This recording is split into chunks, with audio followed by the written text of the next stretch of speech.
ABC4 News at 10 starts now. Very good evening to you and welcome to ABC4 News at 10 o'clock. I'm Sarah Murphy. And I'm Brian McElhatton. We want to thank you for joining us tonight. An infant left in a hot car recorded a body temperature above 100 degrees. We're following that story for you here at 10 o'clock, where a mother is accused of leaving her child alone for over an hour in her car under direct sunlight.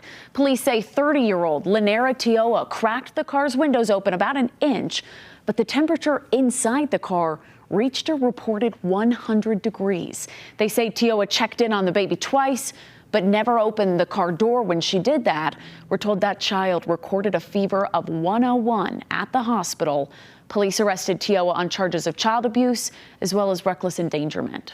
And like we showed you, it's extremely dangerous to leave children behind in cars in hot weather.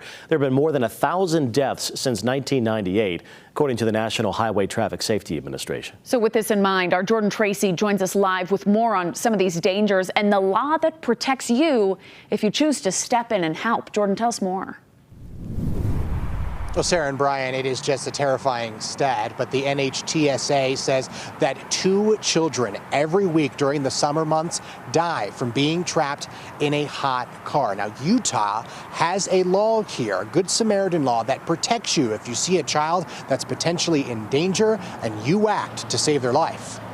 It does not take much heat to make the inside of a car dangerous or even deadly. But even if it's 70 degrees outside, the chances of that vehicle rising above critical levels for an exposure to your kids or pets could be extreme and ultimately cause death.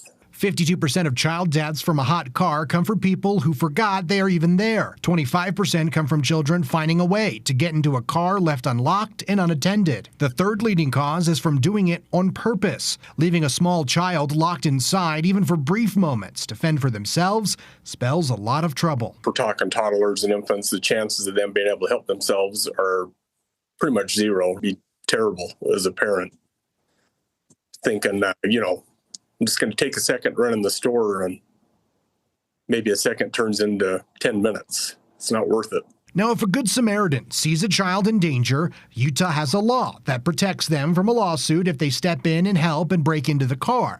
But there are steps that have to be followed to be protected. The person has to truly believe the child is in imminent danger. The car has to be locked and there is no other way to get into the car. Before breaking in, 911 has to be called to alert first responders. They can only use force that is necessary to free the child, no extra damage that doesn't make sense. And finally, they have to stay with the child until a first responder arrives. If one of these isn't followed, you could be liable. Now, Battalion Chief Ashita tells us that it's extremely important. The first thing you do is to call 911. That way, the first responders can guide you to figure out whether it is time to actually break in to one of those cars. Reporting live in Salt Lake City, Jordan Tracy, ABC4 News.